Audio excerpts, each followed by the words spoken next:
We returned to Ghana in 2025 for two reasons. One of them is because the RAD-AID team wanting us to go back to Ghana and continue our partnership there. And then secondly, we wanted to create a larger impact this time. So we did take a larger team with us, both on the clinical and the support teammates side.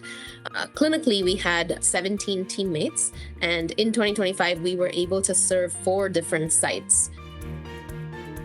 I think that the follow-up trips help to prove the sustainability of our efforts, because we don't want to just go into a place and give and then leave them back where they started. So I think that building on the previous trips definitely shows how this outreach can be sustainable and have long-term impact.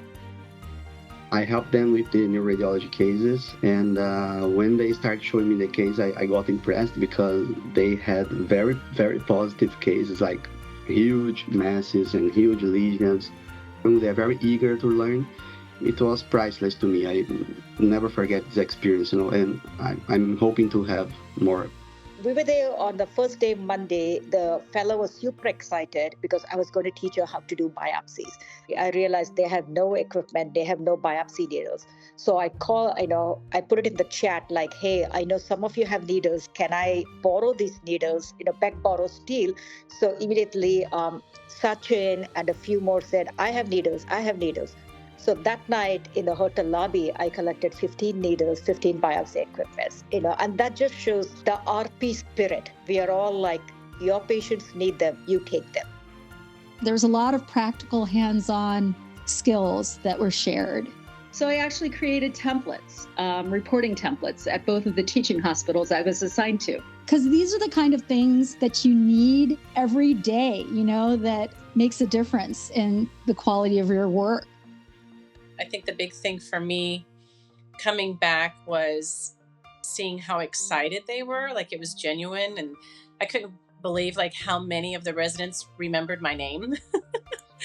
And, they welcomed me with these big hugs. We are, planting the seeds and making a difference. I love ultrasound. I love educating on ultrasound. I love spreading the word of ultrasound. Renal artery stenosis exams, they are very difficult on a good day.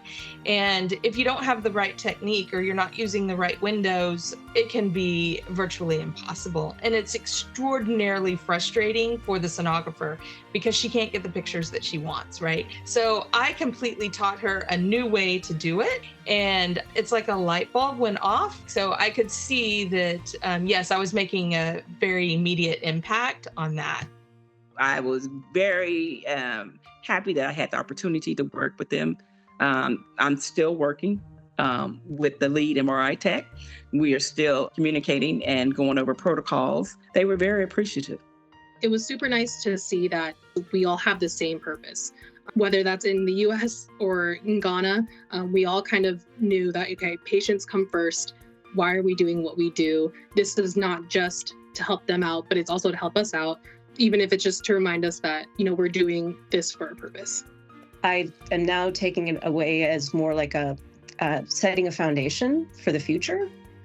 And what work can be done in the future to support these residents and these departments, and not just them, but what are ways that RP as a group, many of who are academics and have lectures, or people like me who work in a community where there's a lot of pathology, and how can we support not just residents in Ghana, but many places across the world. You want to share what we have to upgrade the world at large, and I think we're doing it.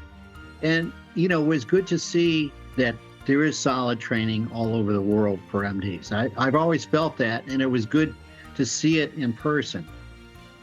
The efforts that Radiology Partners takes to elevate these individuals and these educational programs, it makes us better radiologists because we have a better appreciation for what we have, and we have a deeper appreciation for our knowledge.